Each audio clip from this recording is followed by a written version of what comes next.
You chilling on a chilly day up Indiana way. Yeah, we still have snow on the ground. It's 60 degrees here, dude. Hell yeah. That's fun. Yeah, no, it's kind of, I was not expecting it to be, but it is. So that is, but yeah, I couldn't believe that picture you sent me. Yeah, it hasn't snowed since that day, but the snow hasn't melted because it hasn't gone above 30. Oh, y'all snow-packed. Yeah. The So snowpack. supposed to get in the 40s soon. So All right. Okay. I like that. yeah. The 40s is, that's what we're all hoping for, you know? Yeah, that's we all wake up every day and go, I wish it was 40 degrees outside. No, I mean, some people are probably like, I wish it was like 10 degrees warmer. And there you go.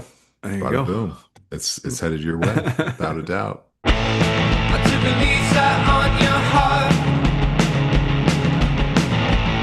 I took a lease out on your heart. Can I at least have fun? Can I at least have fun? Can I at least have fun? Welcome back, everybody. We are Reference Research. You are the audience, and together we are on a quest for Dynasty domination. How's it going over there, Daniel? It's going pretty good, getting ready for the Super Bowl. I think a lot of people are excited about it, Yeah, I think that there's two teams playing. Can't remember at the time right now, but I think that people are going to be pretty excited when it goes through should be. the bowl. Yeah, we're planning a whole party. Excited to get that What? going. Damn, dude. Yeah, I feel like it just feels like the Seahawks are going to roll I the think so. Patriots, and I think so too. so I guess let's hope for entertainment. 'Cause good old fashioned arse kicking is kind of what's in the forecast. But how are you doing, Christian? I'm good. I agree with you on the Super Bowl take. I do think the Seahawks will win, but I've been saying that about the Patriots for a while now, and they keep keeping games close and winning. So it's it'll be interesting to see. But other than that, man, I'm doing good. I'm excited to start getting into the bracket. We are finalizing our 64 participants and doing a surprise 16 Sweet 16 IDP tournament this year. So anybody that's a IDP fan, go ahead and get excited about that. And that's always fun. Takes my minimal creative skills to the max when I have to do that every year. So yeah, I'm excited. But today we're gonna wrap up our Senior Bowl coverage here. The Senior Bowl has happened now, so we both picked two offensive players, two defensive players to highlight how they did in the Senior Bowl and kind of just do a little profile on those guys. So without further ado, you just want to take that away from me? Sure. Yes. Yeah, the Senior Bowl is kind of lackluster as sometimes it is. Usually is, yeah. It was kind of a rough watch, but I got through most of it and I enjoyed it. And I did see some interesting um, players have some good success. So I've managed to pick a couple of them. I'll start on the defensive side of the ball. Vincent Anthony Jr. He's a edge rusher out of Duke. He had himself a pretty good game. He had two tackles. One was the tackle for a loss. He had a sack and he had a forced fumble. So the thing about him is his size. He's 6'5", um, 246, but he looks really long. He uses that length to kind of like just like snag players. His sacks are kind of sneaky where he kind of drives and he's got enough length to keep his legs free and kind of manipulate blockers and get some sneaky sacks, but he also has good energy level and runs down players to get tackles for a loss. So he was definitely having himself a good day at the Senior Bowl. It may be one of the best days he's ever had, really, Yeah. because statistically, this year he had 7.5 sacks. Last year, 2024, he had 5 sacks. So he's consistently producing 13 tackles for loss this past year. So he's a pretty solid player, but I don't think he's got a huge amount of following when it comes to draft buzz. I think the Senior Bowl is going to help him out a lot. Right now, he's in the PFF number 207. So he's got some more work to do at the combine, but putting on some of his film, it was kind of nice just seeing his technique and kind of like just keeping his legs free and keeping his feet moving and had a lot of I don't know, he was kind of an aggressive type play style, not like aggressive in his approach, but like aggressive in his consistent output. So he just doesn't quit on plays, and it seemed to work out pretty well for him. Yeah, no, he's got the frame for to be an edge rusher in the NFL for sure, and that Senior Bowl with along with a decent year this year will definitely help him out. Try to get his draft stock rising, and that's the thing with these IDP guys too. You can find some of these like later round, fourth, fifth, sixth round guys that end up starting just due to just how defenses are structured in the NFL, and kind of it's a lot more next guy up than offense sometimes, Mhm. which is pretty interesting. So yeah, these are the type of guys to keep an eye on because a lot of times with the defense they'll go for traits and try to develop them, and then they just end up popping. And it doesn't mean he'll have like a crazy good career, but if you can get a couple years off a waiver pickup in an IDP league, then you're doing it right. So Vincent Yeah. Jr. Vincent Anthony Jr. is definitely a guy to keep an eye on. I'll stick with you and just stick on the defensive side of the ball. Stick on the edge as well. A guy who had a great Senior Bowl out of Western Michigan is Nadame Tucker. In the Senior Bowl, he had 5 total tackles, 4 of them solo, 2 sacks, 3 tackles for loss, and a forced fumble. Not quite as tall as Vincent Anthony Jr. He's 6'2", 246, though, right on the same. He's on the PFF big board at 158 right now. And it's Okay. pretty crazy. He transferred from Houston with a very minimal role coming out of there, like barely anything, and then shows up in Western Michigan, has 55 total tackles, 33 solo, 21 tackles for loss, and 14 and a half sacks. So he just showed up at Western Michigan and completely changed their defense. Exploded onto the scene this year. He still needs to develop, and I think that's obvious by not being able to get on the field at Houston and having to go to Western Michigan to see the field. But I mean, the traits are there. He's very fast. He can beat people off the edge super quickly. I think he has really good hands, at least as far as what I've watched. Just kind of smacking those offensive lineman hands down and getting around the edge there.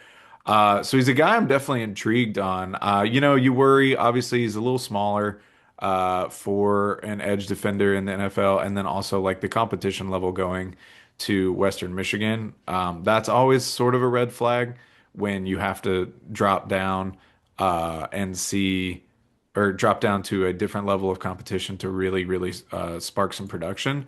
But it's not a death sentence. I mean, there's been guys coming out of small schools for years and making it in the NFL. So he's a guy I'm intrigued on. I'll be excited to see where he ends up. I do think he might be a little bit of a wait and see type of guy. I don't know that he's going to see the starting lineup right away, but you never know. So Nadame Tucker, sorry, keep an eye on him, see where he ends up falling in the draft.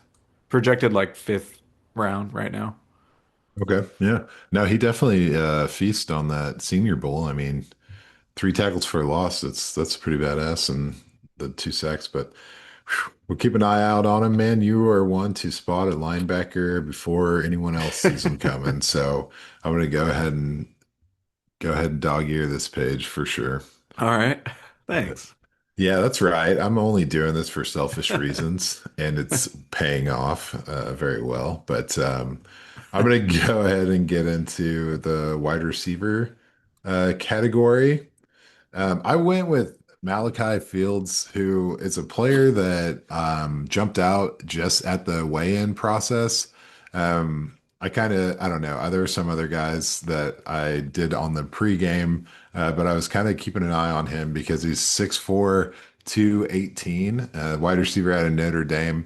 And as far as production in the Senior Bowl, he had 2 catches for 20 yards, which isn't necessarily superstar output, But as far as the Senior Bowl goes, it was one of the top performances for pass catchers. These guys we keep talking about getting these sacks and all these tackles for a loss were really giving the quarterbacks a hard time. So Hmm. the wide receivers didn't really show out that hard. So it was good for him to have a solid game. He caught a 2-point conversion, which was a pretty good play. Um, but yeah, like I said, he's out of Notre Dame. He spent 4 years in Virginia prior to that, but the production never maxed out over 800 yards. So back-to-back years, 800 yards at Virginia, and it's pretty similar statistics there. He had 5 touchdowns and 14 yards per reception, and then he comes to Notre Dame and he keeps similar touchdown numbers with five, but the yardage goes down to 630 on 36 catches, which is what boosts his average to 17 and a half yards per reception. And it's pretty cool to watch him play because he does get open deep and get some nice like A dot on his performance. But what really stands out is his contested catch ability. He's got those like highlight reel one-handed catches going on all the time. And he's got 11 contested catches on the year, which is only around 50% contested catch rate, but there are some nice highlight reels. I think he's kind of a sleeper just because the production wasn't out of this world to go 5 years and not even hit 2,500 total yards through college. It's kind of a red flag, but I think that the size is going to help him out. He's going to get a shot somewhere. And I don't think he's got much buzz right now, but he's got some potential to keep that going if he can keep this off-season prep season going well. PFF's got him at 97 on the Yeah. big board right now.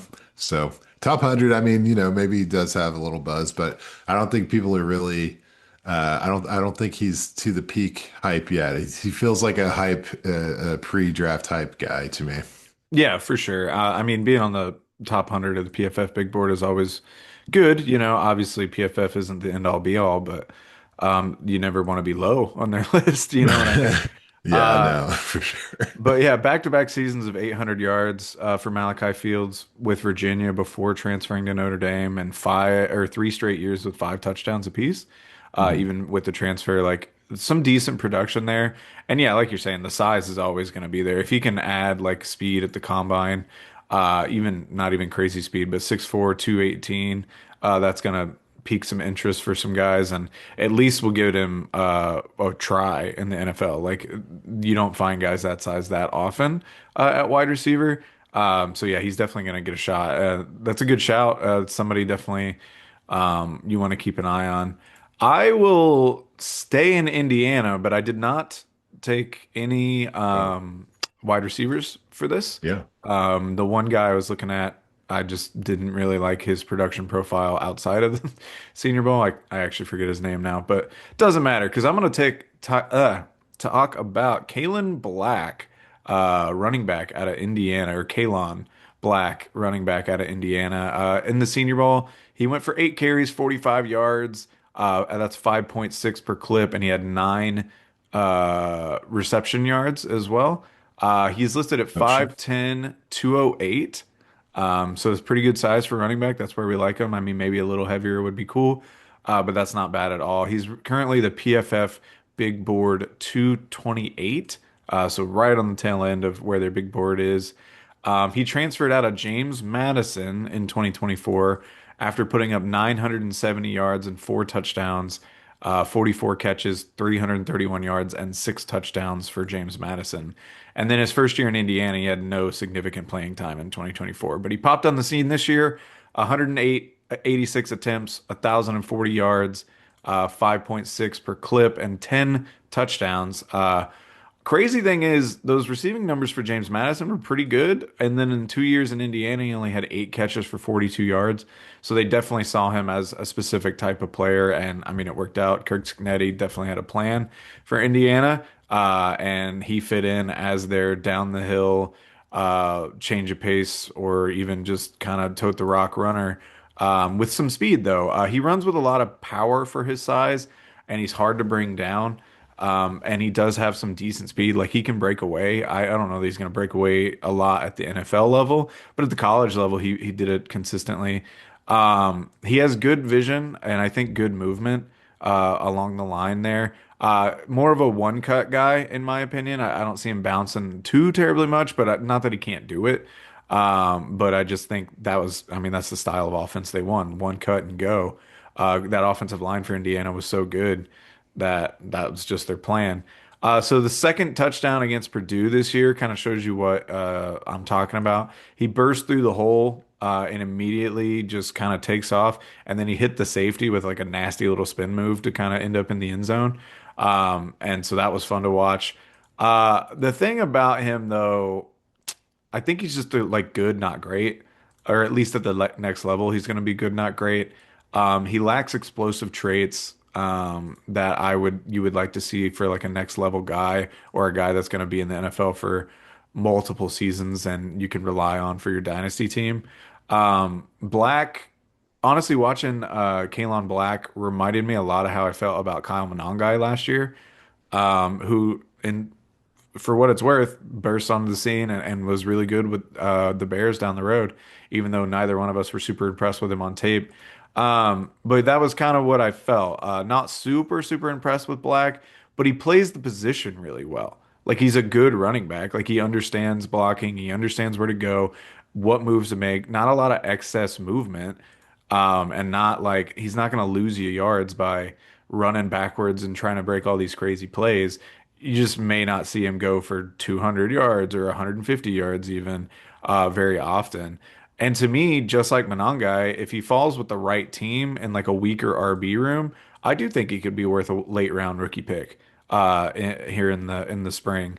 Because if, like we saw with Monangai, he falls into a weak running back room with DeAndre Swift, ends up getting playing time by the end of the year, and produces consistently on a good offense. Do I think Kyle Monangai is going to be like a long-term success story in the NFL? No, I don't.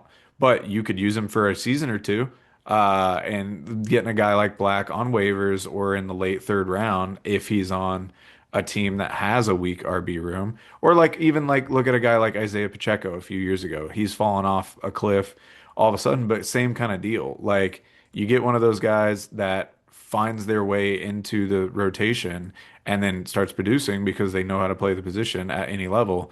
You can use these type of guys. And that's kind of how I feel about Kaelon Black. I'll be intrigued to see where he goes. Right now he's projected like seventh round, sixth round at the best. Most I think are undrafted. So we'll see what happens with him. But he is a guy that like I'll keep an eye on. I don't know if he'll make the bracket. I don't think he's in the bracket Oof. right now. The Midwest Yeah, is so fairly deep though, so that's not necessarily a dig against Black here. But yeah, he was a good little watch. Worried about upside for sure, but I do think if he lands in the right spot, he's a guy I'll keep my eye on. yeah, he kind of picked up steam towards the end of the year, and so I think he's got a lot of attention right now Mhm. from college football watchers or fantasy folks. So I think yeah, he might be a guy that has trouble slipping under the radar to you, but it's pretty impressive they had the two backs over 1,000 yards this year. Mhm. So Yeah. obviously, like you're saying, they had a plan and it worked out pretty well. So that is exciting. I am excited about it. Keeping him on the list in a shallow running back pool. Yeah. But I've got a running back for you as well. It's a running back out of Kentucky that you may have heard of, Josh McGowan. He had a pretty good Senior Bowl. He's got a kind of similar profile that I'm getting from Jan Black. But anyway, he's out of Kentucky. He had one catch for 7 yards, four rushes for 35 yards. Then he's coming in at 5'11", 215. Watching him play was pretty interesting. I didn't go full on super profile, but I watched some film on him, and you see a consistent theme with him, and it's like reserved energy for like burst of speed. Like he's got really good change of direction and available swiftness to like make moves, He came off with really nice patience and good vision. So it was just kind of like a weird run style that I thought, I don't know, it looked really efficient, right? Like, so he had a bit of like a steam engine energy, but when he needed to put a move on someone, or if he was in a tight spot, he had this just little burst of quickness, 3, 4 steps to get free, get to where he needed to be. And I don't know. It was pretty impressive, but I looked at his actual stats, and he's kind of been all over the place. He was in Oklahoma in 2020, and then a couple of years off there, and then ends up with New Mexico State for a year, and then finally with Kentucky this past year. And Kentucky was his best overall performance.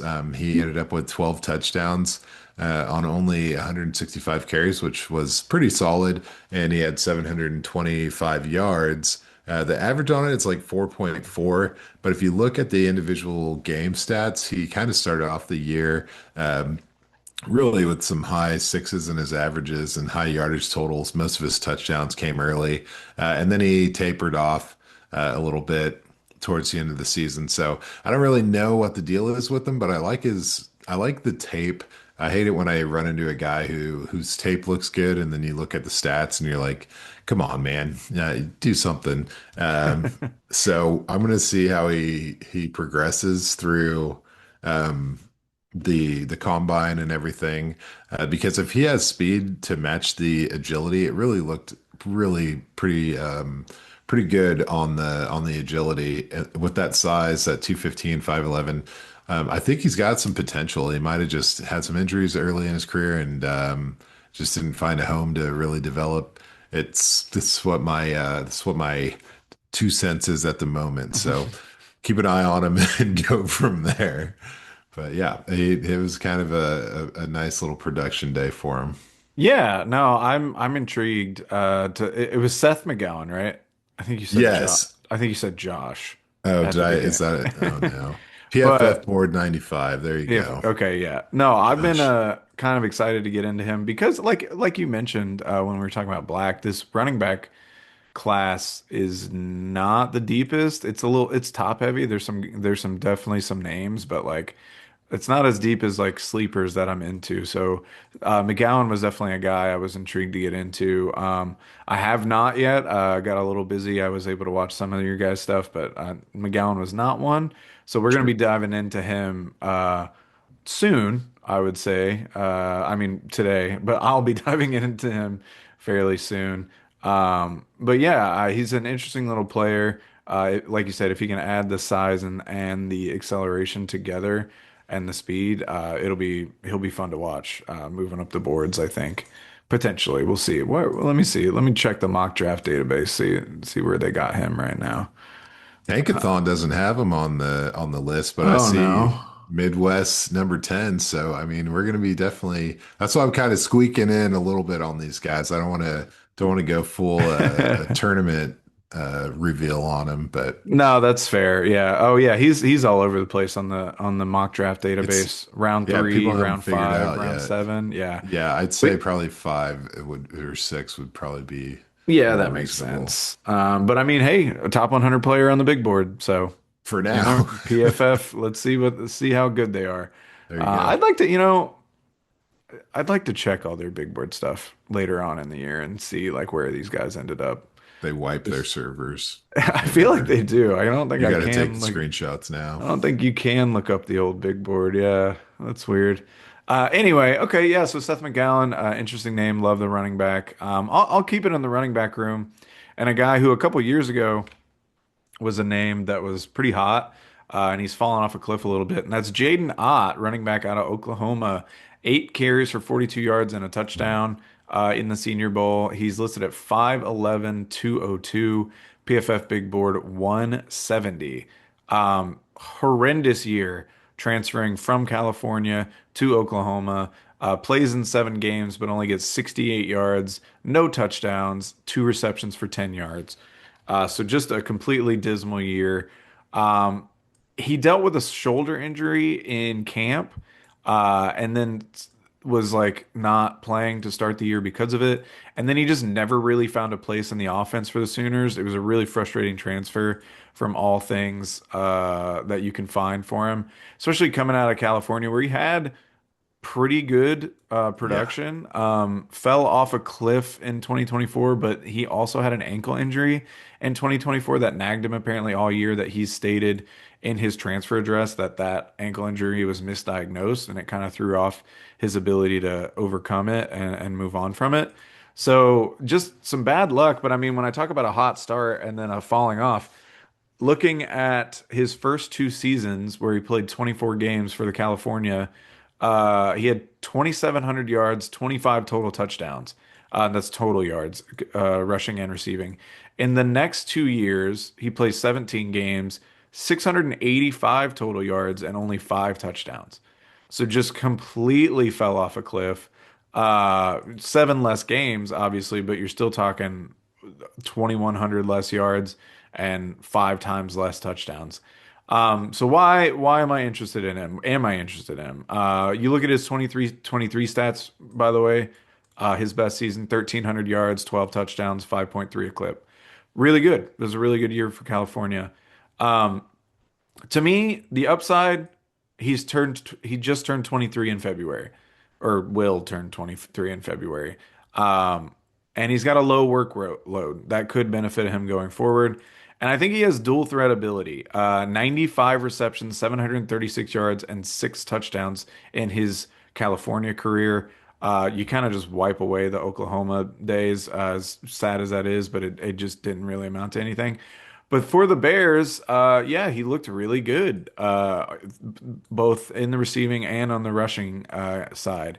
And you can see on tape what shows up. His acceleration shows up on tape. He bursts through the hole super quickly, and his vision and patience to me are keys to his game. You look at it like the touchdown he had against Oregon in 2023. That's the problem, though, is you have to go back to 2023 to see some really good highlights. But he bounced outside of a tackler that was like immediately behind the line of scrimmage, and he bounced and then raced up the sideline and ended up scoring. It was like a 20-something yard touchdown run. And that's he's bouncy. His cuts are good. He has really good vision, understands blocking schemes and how to take advantage of them. And he really is one of those guys that you can just bounce like you kind of get frustrated sometimes because you see him keep bouncing backwards or sideways, but then he ends up finding a way to get out of there. So I like the upside to his game a lot. He's one of these guys that like, I mean, I don't know how high his ceiling is at the next level, but you look at somebody like a Chuba Hubbard who started off hot, fell off the planet, and then had a good year and now has fallen off again. Maybe something similar like that. But he has traits that I like to see, and I'd be really intrigued to see where he goes in the NFL draft. Again, if he's a guy that falls into a running back room, um, that is not very strong, that I don't think would be hard for him to get into the rotation even. I like it. I like him. Behind some NFL linemen, he could make some stuff happen. His pass protection is going to keep him off the field though. It's pretty poor in that area. His highest graded pass protecting season for PFF was 58, and that was in 2022, his freshman year. Uh, so there's definitely some areas he needs to work on, and I don't think he's going to be a superstar or anything at the next level, but he is a guy I think could end up in a rotation, and if injuries fall the right way for him, he could end up starting some games and I think be productive for you. The main point though is you really got to rely on what he did in 2023 and parts of 2024 to be who he really is, to really take advantage of him. But I don't have him off my board. I think he's an intriguing guy. Yeah, I mean, with that kind of explosive year he had there his sophomore year, that's you can't ignore that. I mean, we saw it a little bit with the Ollie Gordon.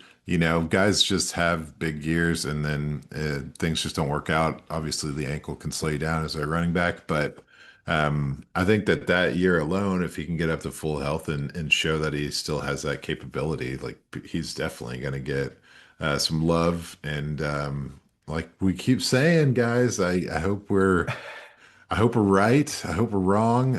But the depth of the class here kind of warrants itself to some of these, you know, more or less intriguing, sure thing type running backs being viable options going forward. Good Hmm. dart throws. So I think he Yeah, makes the list for sure on that. I agree. But I'm getting into another defensive guy. Cool.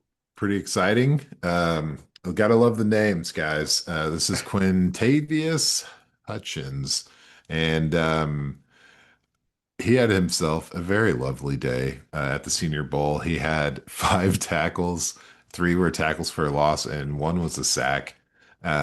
He's an edge rusher and kind of a different build, a different play style for me than we were talking about earlier, in that he's only 6'2" and 230. So it's got quite a bit of size difference between him and Vincent Anthony. Hmm. Um, but according to PFF, he's 163 on the big board, whereas Anthony was 207. And I think a lot of that comes from what you gain by being a little smaller, and that's the Hmm. speed, Yeah. swiftness, and versatility. Um, just watching a little bit of his film, I really like how Hutchins had the ability to bull rush. Like he still had the power. He was really good at standing up blockers and then like keeping an eye on the action and just like shucking him to make big plays.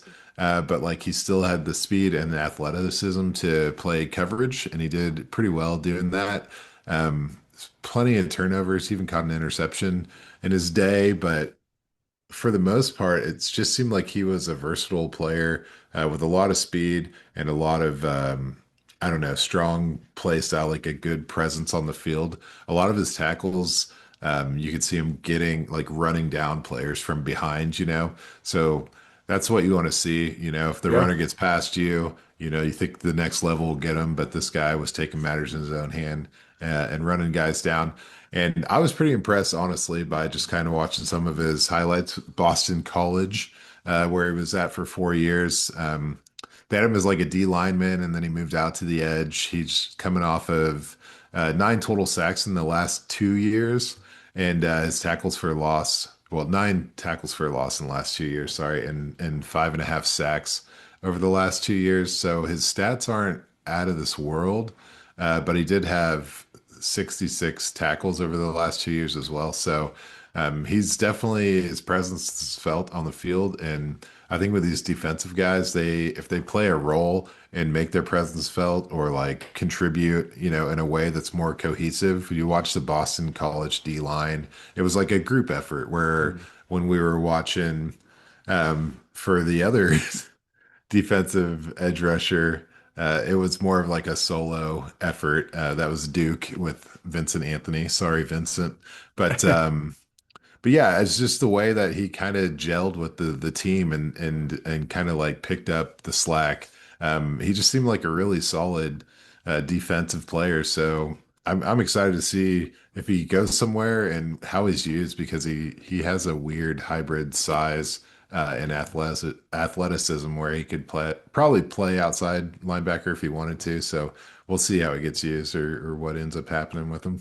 Yeah, those type of guys are intriguing. I mean, we talk about it on the offensive side of the ball a lot. Oh, if he goes to insert creative offensive coordinator here, now we got to start doing that with defensive players. If he ends up going Yeah, to one of these crazy defenses like a Jesse Mentor with the Ravens, or even Jeff Hafley, who used to coach Boston College. Granted, he was a defensive lineman when he did that, so maybe that wasn't great.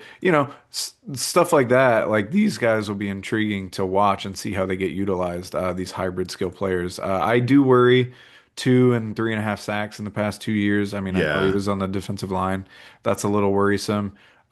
Just because that's where you make your money in IDP for fantasy sure. for edge players. Like if they're not getting sacks on the reg, then they're basically useless because they're not going to get enough Basically tackles. useless. That's for IDP Heard it here fantasy. Now, first. your real life NFL team, he could still be highly useful setting the edge or doing whatever you need him to do. Not that that's really his skill set right now. Anyway, I'm starting to dig a hole. But I'm there with you, man, in the hole. Quintayvious Hutchins is definitely a guy that'll be worth watching, worth seeing where he goes, and seeing. how he gets utilized for sure. All right, so last guy, gonna talk about the linebacker out of Oregon. It is Bryce Boettcher. Interesting spelling, but Boettcher, Boettcher. But that is what it is. In the Senior Bowl, he had 10 total tackles. Now, only four of those were Ooh, solo, which kind of speaks to his position. I did that a lot in his days at Oregon as well, outside of the Senior Bowl. But he also had a pass breakup in there. 6'1", 227, PFF big board at 209. And now if you're like, why do they keep talking about guys low down on the PFF board? Well, that's the Senior Bowl. They're trying it's a to raise Senior their Bowl, stock. guys. Like Got to they're not spotlight these guys. yeah, these are guys try if you're a senior and you're in the top 15 of the PFF big board, you're probably not playing in the Senior Bowl, you know? Like Straight up. so anyway, on the year, he had 136 total tackles. 56 of those were solo, 80 of them assisted, 5.5 tackles for loss, a sack, a pick, and 6 passes defensed. The year before that, 94 total, 8 tackles for loss, 4 passes defense, and an interception with 2 sacks. He was an above average PFF grade, 70 or higher both these past 2 seasons for Oregon in run defense, tackling, and coverage, which Wow. that's what you want out of a linebacker. He's a former safety. He transferred down, so he's a little smaller, but did gain the weight. 227 is a decent weight for a linebacker. Kind of want him to be a little heavier, but because he moves or came from safety, he moves over the all over the field and is pretty good in pass coverage. I think he's a green dot guy. If you don't know what that is, just the guy that calls the plays in the defense for, well, not calls them, but tells the defense the plays and gets them called into him. He manages the defense really well. Was kind of one of the leaders on that defense, and his story honestly is really interesting. He was a walk on for Oregon for both baseball and football. Um, Oh, he damn. he won the Burlsworth Trophy, which is the trophy for the most outstanding walk-on of the year. He was also drafted by the Houston Astros in 2024 to play baseball and decided to wait and play his last year out at Oregon and see where he wants to go from there. Looks like he's going to be in the NFL draft as well. He was drafted in the 13th round for the Houston Astros, so not a lot of incentive money-wise to go play baseball right now anyway. Who knows? But he's a good player, man. He's smaller, like I said, and he doesn't really have the power that you see out of some linebackers where he's going to like just dead stop a running back all the time, which I think is why he had a lot of assisted tackles. Like he's really smart and knows exactly where to be and who or like how to get around blocks and to like hit the guy, but not necessarily going to just lay him out on his own all the time. I feel like he gets pushed through a lot as well, even while he's making the tackle. They'll kind of fall forward instead of fall backward on him. And to me, he's like solid and maybe a potentially low ceiling because of it.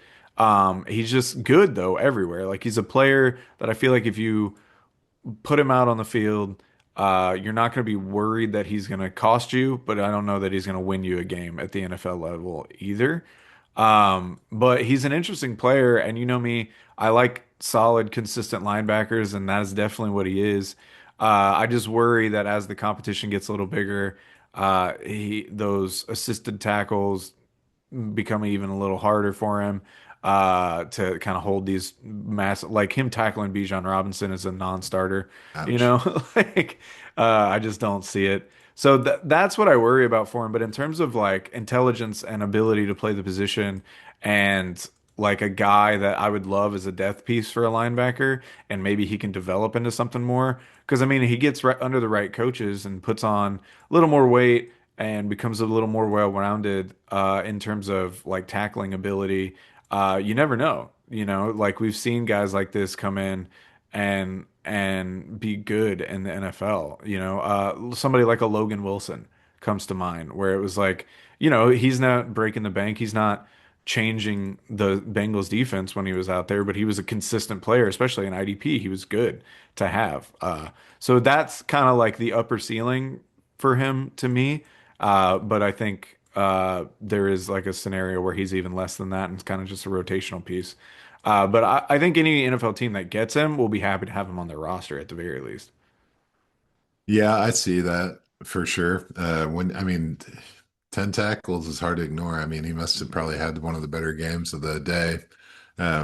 So we'll give him that. And I think I speak for both of us when I say I'm enjoying this offseason defensive scouting as well. Yeah.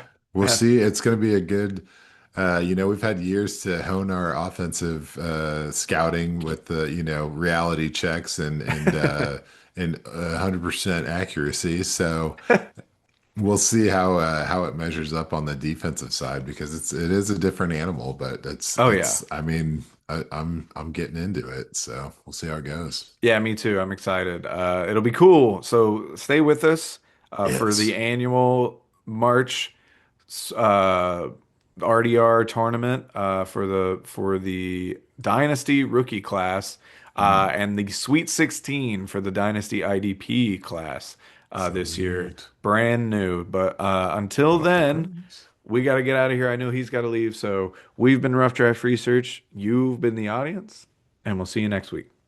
Yes, take care of yourselves, everybody.